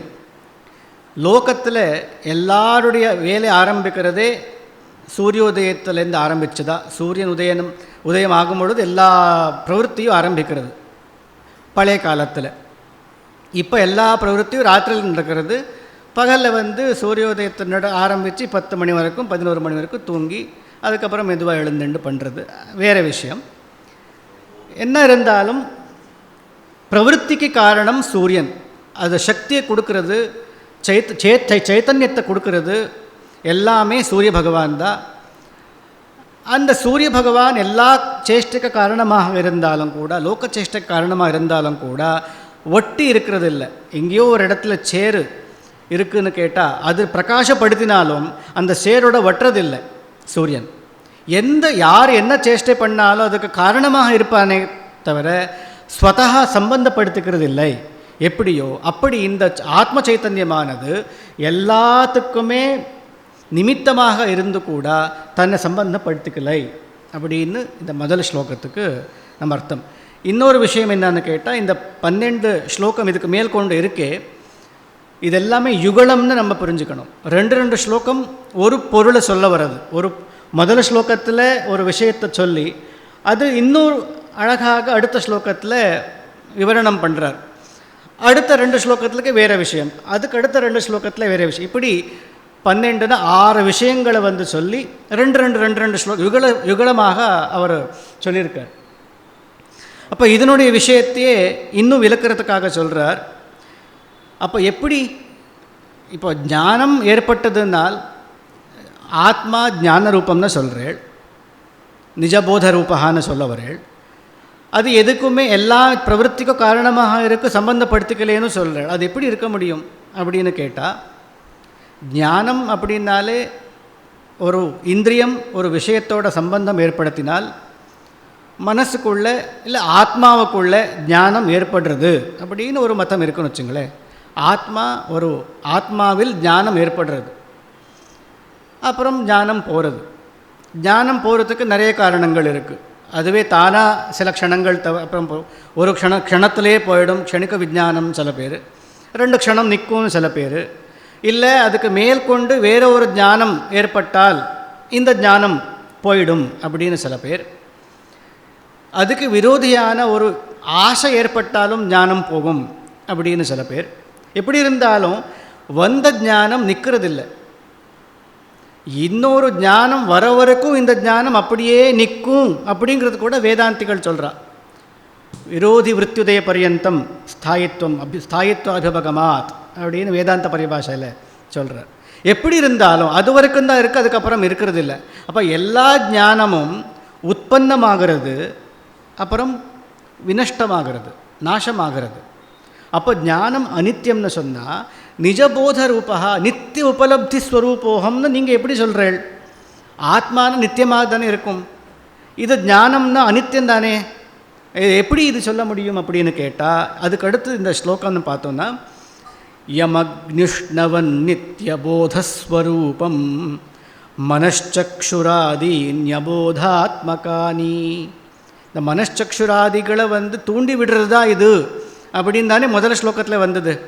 இப்போ கேள்வி எப்படின்னு கேட்டால் மனச்சக்ஷுராதிகள் தூண்டி ஏன் விடணும், தானாக அது கிரகிக்கலாமே அப்படிங்கிற கேள்வியும் இருக்குது. அதுக்கும் சமாதானம் சொல்லணும். இந்த அனித்தியமான ஞானத்தை நான் நித்திய போத ரூபமாக நான் எப்படி ஒத்துப்பேன் அப்படிங்கிற கேள்விக்கும் பதில் சொல்லணும். இந்த ரெண்டுத்துக்கும் சேர்த்து இந்த ஸ்லோகத்தில் சொல்கிறார். யமக்னுஷ்ணவன் நித்யபோதஸ்வரூபம் மனச்சக்ஷுராதீன்யபோதாத்மகானி பிரவர்த்தந்த ஆஸ்ரித்ய நிஷ்கம்பமேகம் சநித்யோபலப்திஸ்வரூபோஹமாத்மா. அக்னிஷ்ணவத் அப்படின்னு இந்த ஸ்லோகத்தில் திருஷ்டாந்தம் அக்னி உஷ்ணம். அக்னியில் நெருப்பில் இருக்கக்கூடிய சூடுத்தன்மை இது எப்படியோ அப்படின்னு இந்த திருஷ்டாந்தத்தை சொல்கிறார். எப்படி புரிஞ்சுக்கலான்னு கேட்டால், அக்னினா நெருப்பு சுடுறதா இல்லையா அப்படின்னு எப்படி தெரியும்? ஒரு பொருளை வச்சு சம்பந்தம் ஏற்படுத்தினாதான் தெரியும். அந்த பொருள் தக்தமாக போகிறது, அது எரிச்சிடுறது அந்த அக்னி. அப்போ அந்த எரிச்சல் அப்படிங்கிறது உற்பத்தமாச்சு, நஷ்டமாச்சு. அந்த பொருள் போன உடனே இந்த எரிச்சலும் போயிடுத்த. நாங்கள் பிடிச்சா எரியிறது, பிடிக்கிறத விட்டால் எரியறதில்லை. இப்போ இதுவும் நம்ம இப்போ கேள்வி கேட்ட மாதிரி தானே இருக்குது. ஞானம் வருது போகிறது அப்படி தானே இருக்குது அப்படின்னு நம்ம இந்த கேள்வியிலேயே சமாதானத்தை கூட கண்டுபிடிச்சிடணும்.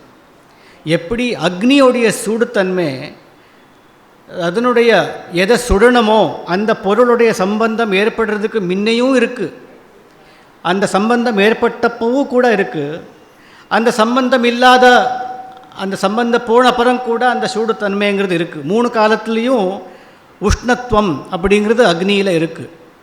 அதே போல் ஆத்மா இந்த ஞானமானது விஷய சம்சர்க்கம் ஏற்படுறதுக்கு முன்ன கூட இருக்குது, விஷய சம்பந்தம் ஏற்பட்டப்போ கூட இருக்குது, விஷய சம்பந்தம் போனாலும் இந்த ஞானம் அப்படிங்கிறது இருக்குது. அதனால் நித்தியம் அப்படின்னு இந்த திருஷ்டாந்தத்திலேருந்து புரிஞ்சுக்கலாம். எப்படி நெருப்பினுடைய சூடு 3 காலத்திலேயும் இருக்கோ, அதே போல் ஞானம் அப்படிங்கிறது கூட விஷய சம்பர்க்கம் இல்லையானாலும் அது இருக்குது, 3 காலத்திலையும் இருக்குது அப்படின்னு சொல்லலாம் அப்படின்னார். இப்போ மனச்சக்ஷுராதிகள் தானாகவே ஏன் பிரவர்த்திக்கலைங்கிற கேள்விக்கு சமாதானம் சொல்லணும். அதுக்கு சொல்கிறார் அபோதாத்மகானி. அதெல்லாம் ஜடம். ஜடமான பொருள்களுக்கு தானாக சேஷ்டைங்கிறது வராது. ஜடமான ஒரு வண்டி இருக்குதுன்னா ஒருத்தர் ஓட்டினாதான் அது போக முடியும். எது தானாக நீங்கள் ஆட்டோமேட்டிக்குன்னு வச்சுட்டாலும் கூட அது அதை கான்ஃபிகர் பண்ணுறதுக்கு ஒரு சேத்தனன் தேவை. சேத்தனன் இல்லாத ஒரு ஜடம் தானாக பிரவர்த்திக்க முடியாது அப்படிங்கிறதுக்காக சொல்கிறார் அபோதாத்மகானி. எல்லா இந்திரியங்களும் ஜடமாச்சே, தானாக எப்படி பிரவர்த்திக்க முடியும்? அதனால் பிரவர்த்திக்க காரணமாக இந்த ஆத்ம தத்துவத்தை ஒத்துக்கணும். ஆஸ்ரித்ய பிரவர்த்தந்தே அப்படின்னார். எதை? அக்னிஷ்ணவத்து அக்னியோட சூடு போல நித்தியபோதஸ்வரூபமாத எப்பொழுது ஞானரூபமாக இருக்கக்கூடிய இந்த ஆத்ம தத்துவத்தை ஆசிரியிச்சுதான் ஜடரூபமான இந்த இந்திரியங்கள் பிரவர்த்திக்கிறது அப்படின்னு சொல்கிறான். அப்போ ஆத்மா என்ன அப்பப்போ பிரவൃத்திக்கு ஏற்படுத்தி கொடுக்கறது, அப்பப்போ பிரவൃத்திக்கு ஏற்படுத்தி கொடுக்கல அப்படின்னா இதுவும் அதுவெல்லாம் ஜடம் போல இருக்குது. அதே மாதிரி பரிச்சின்னமாக இருக்குது. இதுவும் அப்படி தானான்னு கேட்டால் நிஷ்கம்பம் ஏகம் அப்படின்னார். நிஷ்கம்பம்னு சொல்கிறதுனால நம்ம இதுக்கு முன்னாடி ஸ்லோகத்தில் சொன்னால் ஆகாஷ திருஷ்டாந்தத்தை திருப்பி வாங்கிக்கணும். நிஷ்கம்பம் அப்படின்னு சொல்கிறது ஆகாசத்துக்கு மட்டும்தான், கம்பனம் இல்லாதது. கம்பனம்னா சலனம், அசைகிறது. அந்த அசைகிறது எது அசையாமல் இருக்குதுன்னு கேட்டால் ஆகாசம் அசையாமல் இருக்குது.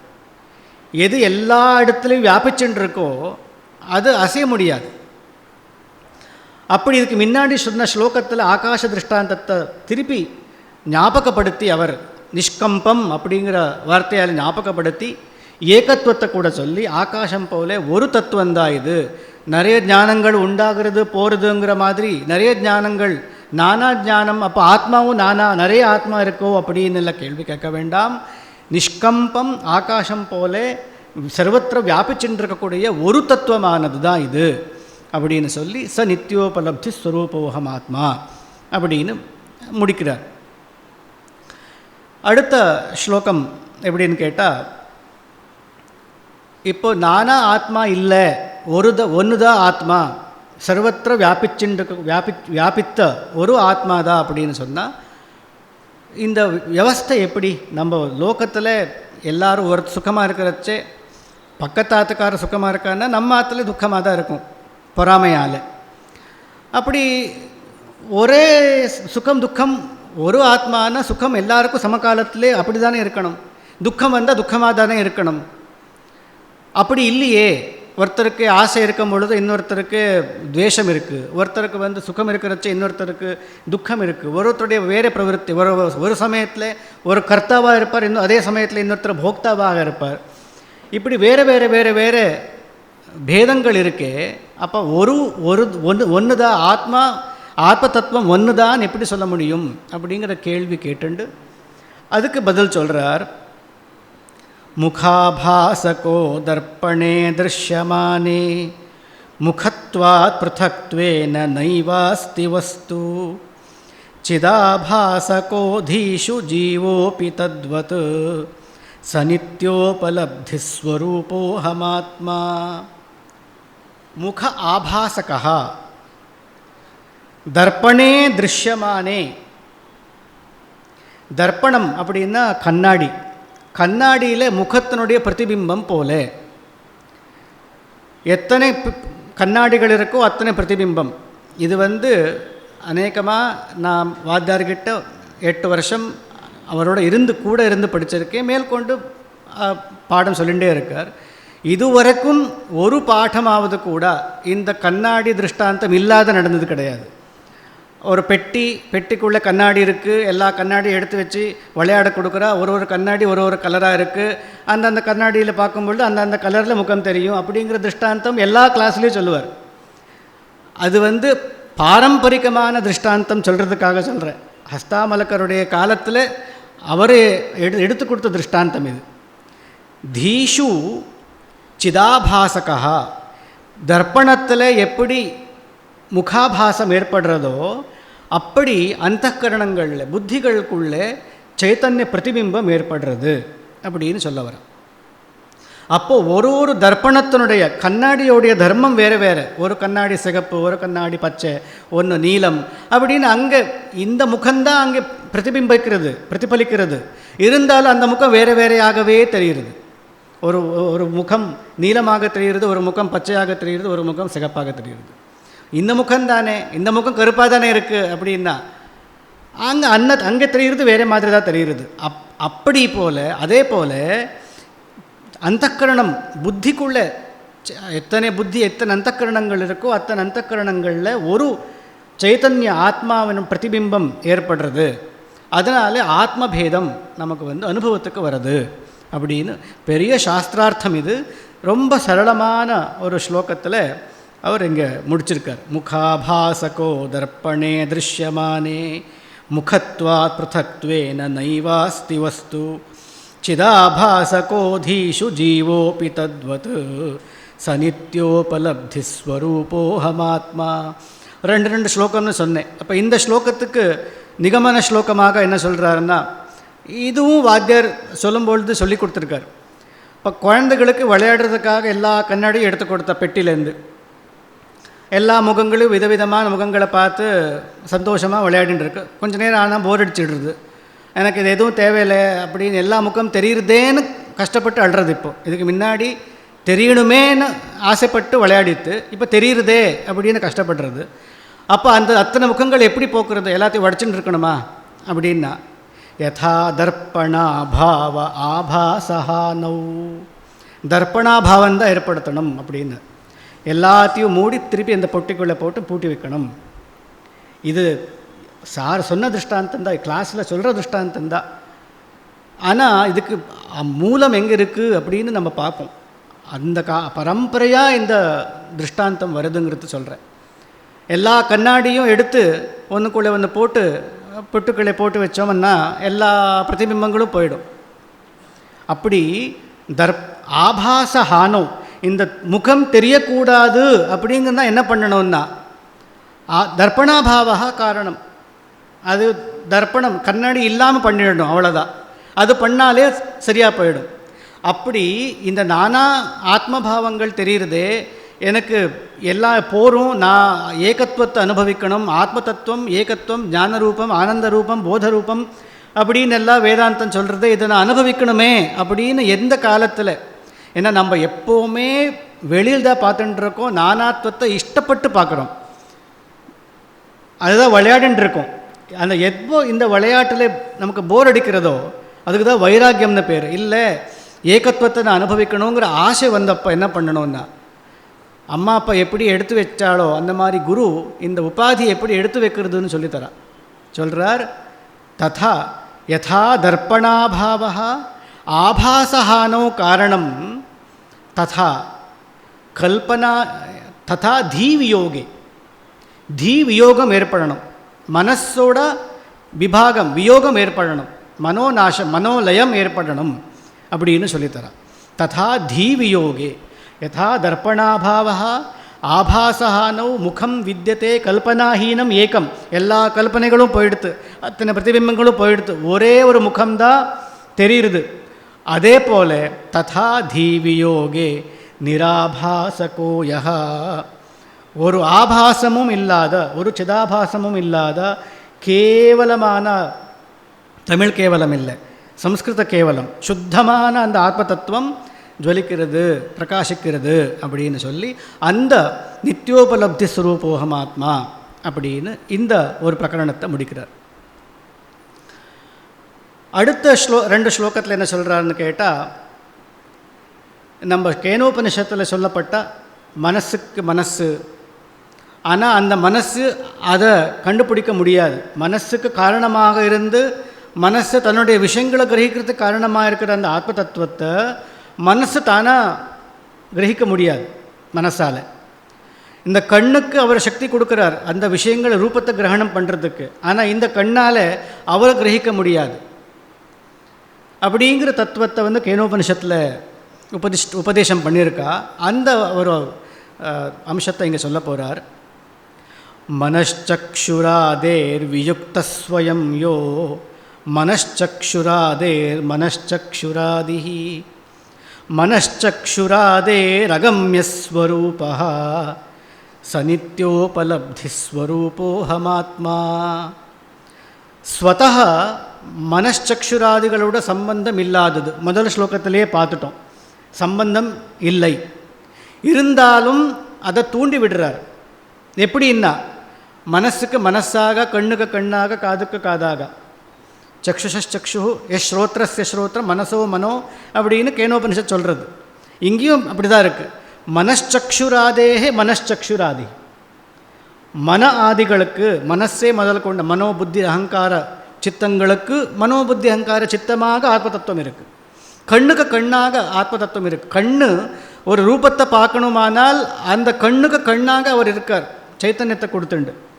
காது ஒரு விஷயத்தை கேட்கணுமானால் அந்த சக்தியை கொடுக்குற ஆத்ம தத்துவம் காதுக்கு காதாக இருக்கிறது. அப்பேற்பட்ட மனச்சக்ஷுராதேர் மனச்சக்ஷுராதிஹி அப்படின்னு. ஆனால் இந்த மனச்சக்ஷுராதிகளால் அவரை கிரகிக்க முடியாது. மனச்சக்ஷுராதேர் அகம்யஸ்வரூபா அப்படின்னு சொல்லி, என் மனசா நமனுதே ஏனாகுர் மனோமதம் அப்படின்னு கேனோபனிஷத்துலேயே இருக்குது. தத்வித் என் மனசா நமனுதே ஏனாகுர் மனோமதம் ததேவ பிரம்மத்துவம் வித்தி நேதம் இஜிதம் உபாசத்தே அப்படின்னு சொல்கிறான். அதே விஷயத்தை தான் இங்கே சொல்லி, இந்த மனசால், இந்த கண்ணால், இந்த காதால், இந்த இந்திரியங்களால் அவரை கிரகிக்க முடியாது. ஏன்னா பகவான் இதை படைக்கும் பொழுதே பகிர்முகமாக படைச்சிருக்கார். கட்டோபனிஷத்தில் சொல்லியிருக்கு, பராஞ்சி காணி விதிருணத் ஸ்வயம்பூ தஸ்மாத் பராங் பஷ்யதி. அந்த பராக்கு பார்க்குறா அப்படிங்கிற வெளியில் பார்க்குறதுன்னு அது சுபாவமாகவே, வெளியில் பார்க்குறது யாரோ சொல்லி கொடுத்து பள்ளியில் பார்க்குறது இல்லை, சுபாவம் அப்படி தான் இருக்குது. எது சொன்னாலும், பாடத்தில் உட்காண்டாலும் சரி, தியானத்தில் உட்காண்டாலும் சரி, எது பண்ணணும்னு உட்கார்றோமோ அது பண்ணாமல் அதை விட்டு இன்னொன்று பார்க்குறோம். இது சுபாவத்தாக இருக்குது. அதுக்கு காரணம் என்னன்னு கேட்டால், பராஞ்சி காணி விதிருணஸ்வயம்பூ. பராக் அப்படின்னா பகிர்முகம்னு அர்த்தம். வெளிப்படையாக படைச்சிருக்கார் இந்திரியங்களை. அதனால் அந்தராத்மாவை கிரகிக்க முடியாது.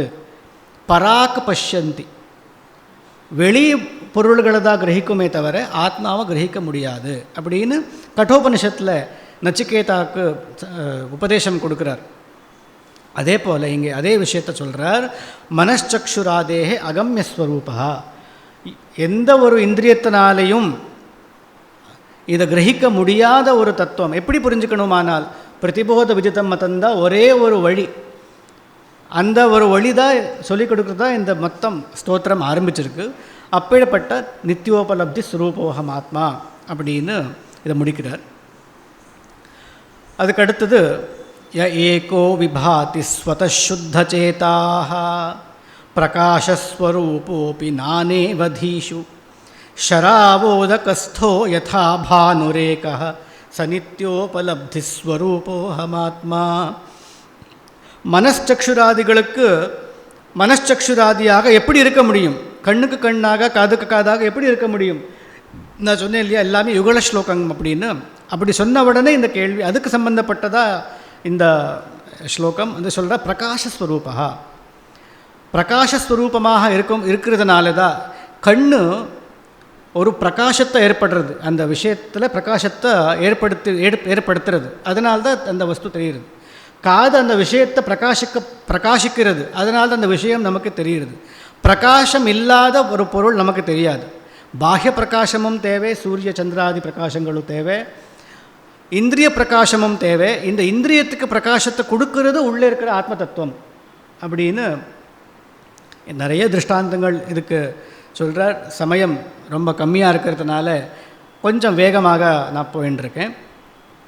அப்போது பிரகாசஸ்வரூபமான ஒரே தத்துவமானது எப்படி அதுக்கு எல்லாத்துக்கும் காரணமாக இருக்குது, எப்படி பிரதிபிம்பிச்சு அந்தந்த கரணங்களுக்கு, அந்தந்த இந்திரியங்களுக்கு சக்தியை கொடுக்கறதுன்னு கேட்டால் சுத்த சேதாக அப்படிங்கிறார்.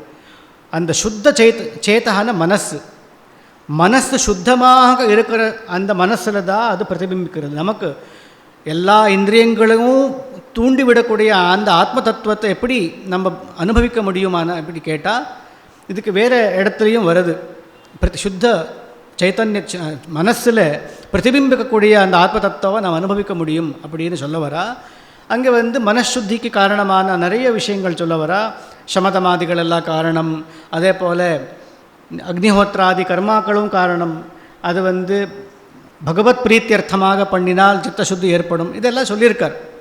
அப்படி ஸ்வதா சுத்தச்சேதாக ஏகா விபாதி, ஒரே ஆத்ம தத்துவமானது பிரகாசிக்கிறது. எங்கே பிரகாசிக்கிறதுன்னா சுத்த சேத்தஸில் பிரகாசிக்கிறது.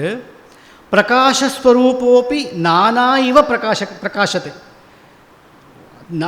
ஒன்று தான் இருந்தாலும் பிரகாச ரூபமான ஒரு தத்துவமாக இருந்தாலும் நிறைய புத்திகளில் அது வேறு வேறு சமயத்தில் வேறு வேறு புத்திகளில் பிரகாசிக்கிறது. ஒரே சமயத்தில் அத்தனை புத்திகளுக்குள்ளே பிரகாசிக்கிறது. இதுக்கு இன்னொரு திருஷ்டாந்தம் சொல்கிறார். ஷராவோதகஸ்தா யதா பானுரேகா. 10 குடம் வச்சு அந்த ஜலத்தில் ஒரு சூரியனுடைய பிரதிபிம்பம் 10ஆக எப்படி தெரிகிறதோ அப்படி ஒரு ஆத்ம தத்துவத்தினுடைய பிரதிபிம்பம் அத்தனை புத்திகள் அத்தனை அந்தக்கரணங்களில் வேறு வேறையாக அநேகமாக தெரிகிறது அப்படின்னு சொல்லி இந்த நானா ஜீவவாதத்தை புரிய வைக்கிறார். அதுக்கு அடுத்தது யதா, எல்லா இடத்துலையும் யதா யதா யதா ததா ஒரு திருஷ்டாந்தத்தை சொல்லி தான் இது சமாதானம், இது விவரணம் கொடுக்குறார். யதாநேக சக்ஷு பிரகாஷோ ரவிர்ன கிரமேண பிரகாஷீகரோதி பிரகாஷ்யம் அநேகாதியோ யஸ்தயைகः பிரபோதः ச நித்யோபலப்திஸ்வரூபோஹமாத்மா. ஆத்ம தத்துவம் ஒன்றா தான் இருக்குது, பிரகாசமாக தான் இருக்குது, இது எல்லாமே சரி. ஆனால் அத்தனை புத்திகளையும் ஒரே சமயத்தில் எப்படி பிரகாசிக்க முடியும்? ஒரு பொருள் இருக்குது, அது ஒன்றை பிரகாசிக்க முடியும். இல்லை கிரமமாக பார்த்தா ஒரு சீக்வென்ஷியல் இதில் பிரகாசப்படுத்த முடியும். எல்லா புத்திகளையும் ஒரே சமயத்தில் எப்படி பிரகாசிக்க முடியும் அப்படின்னு கேட்டால் சொல்கிறார், யதா அநேக சக்ஷு பிரகாஷீகரோதி ந கிரமேண. கிரமமாக ஒரு கண்ணை பிரகாசிக்கப்படுறார், சூரியன் பிரகாசிக்கிறார், அதுக்கு பிரகாசத்தை கொடுக்குறார். அதுக்கப்புறம் இன்னொரு பேர் ஆஃப் ஐஸ், அதுக்கு பிரகாசத்தை கொடுக்குறார். அப்புறம் இன்னொருத்தருக்கு பிரகாசத்தை கொடுக்குறார். கிரமமாக பண்ணுறாரான்னா ந கிரமேண, கிரமம் இல்லாமல் அக்கிரமமாக. அக்கிரமம்னு தமிழ் அக்கிரமம் இல்லை, கிரமம் இல்லாத ரீதியில் எல்லாருக்கும் ஒரே சமயத்தில் பிரகாசத்தை எப்படி சூரிய பகவான் கொடுக்குறாரோ அதே போல யதா பிரகாஷः ரவிः அநேக சக்ஷு ந கிரமேண பிரகாஷீகரோதி. ஒரே சமயத்தில் எல்லா கண்ணுகளுக்கும் பிரகாசத்தை கொடுக்குறாரோ அதே போல பிரகாசத்தையும் கூட கண்ணுக்கு மாத்திரம் பிரகாசத்தை கொடுக்கல, பொருள்களுக்கும் பிரகாசத்தை கொடுக்குறார். பிரகாஷ்யமான வஸ்துவும் பிரகாஷீகரோதி. அப்படி அதே போல அநேகாக தியா, எல்லா புத்திகளுக்கும் கூட ஏகः பிரபோதா, ஒரு பிரபோத ரூபமான ஞான ரூபமான சைத்தன்ய ரூபமான ஆத்ம தத்துவம் சமகாலத்தில் கிரமமே தேவையில்லாத எல்லாத்தும் ஒரே சமயத்தில் பிரகாசிக்க முடியும் அப்படின்னு சொல்லி ச நித்யோபலப்தி ஸ்வரூபோகம் ஆத்மா அப்படின்னு முடிக்கிறார்.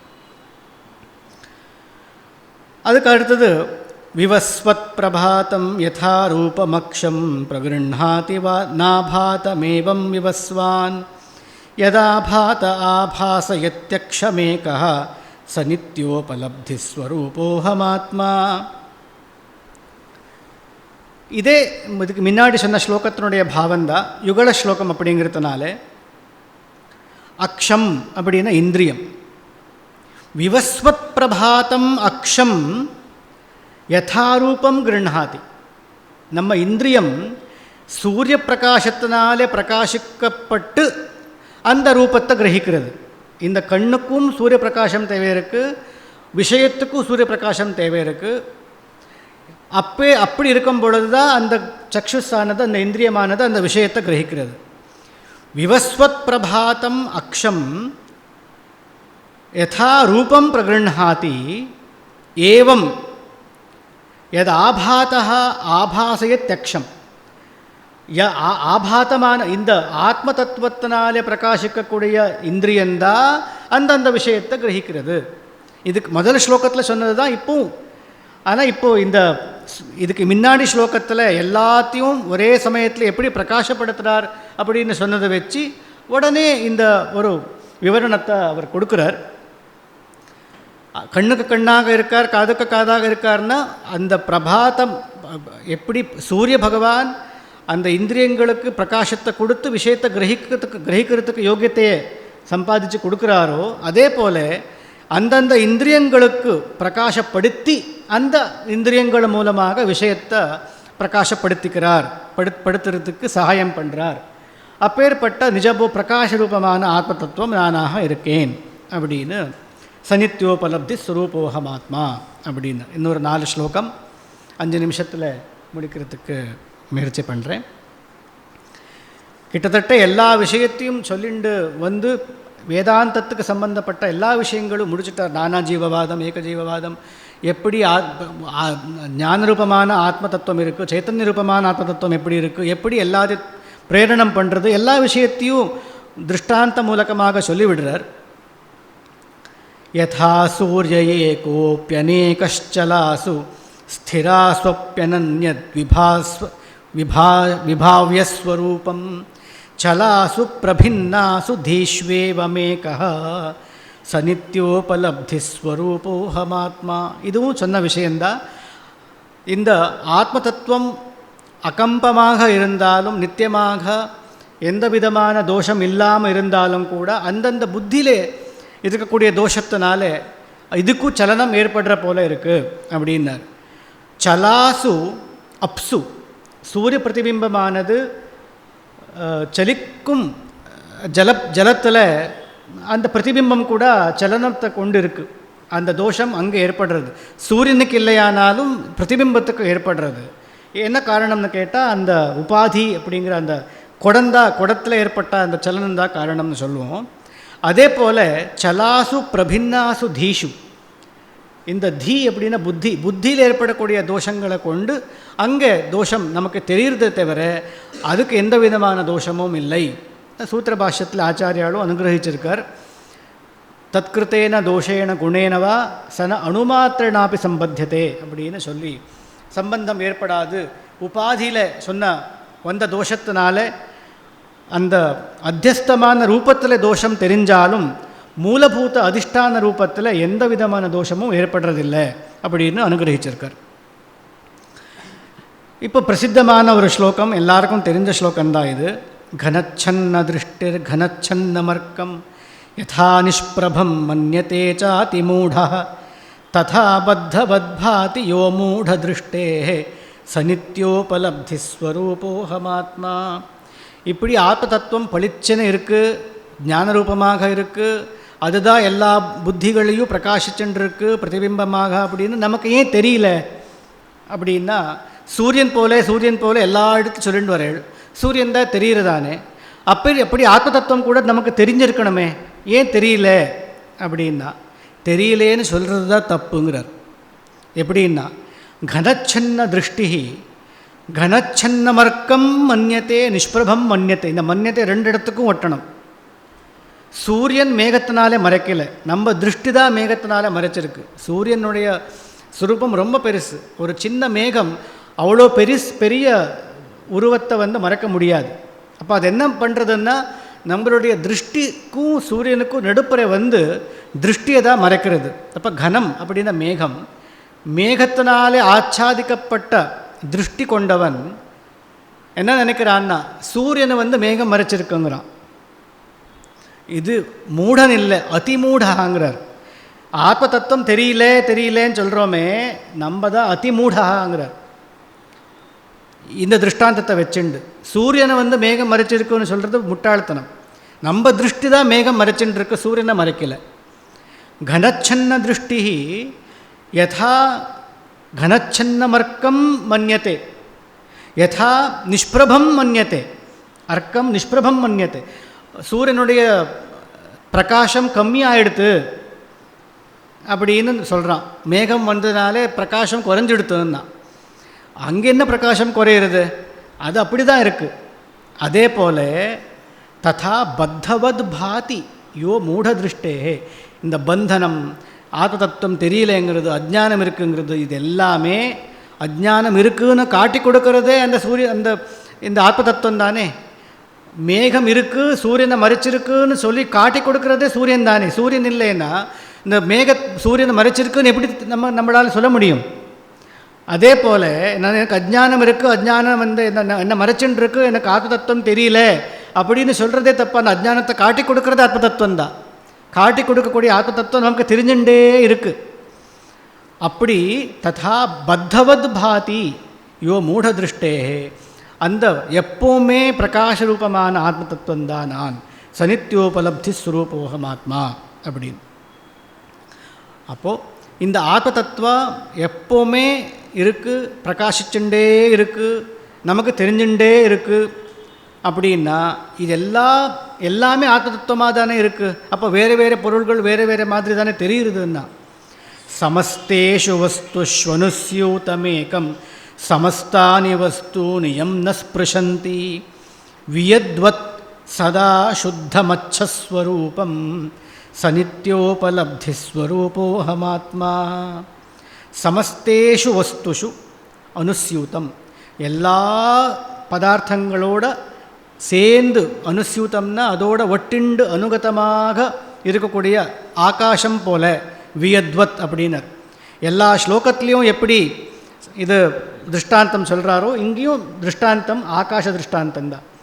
ஆகாசம் எந்த பொருளில் இல்லை, எல்லாத்துலேயும் இருக்குது ஆகாசம்.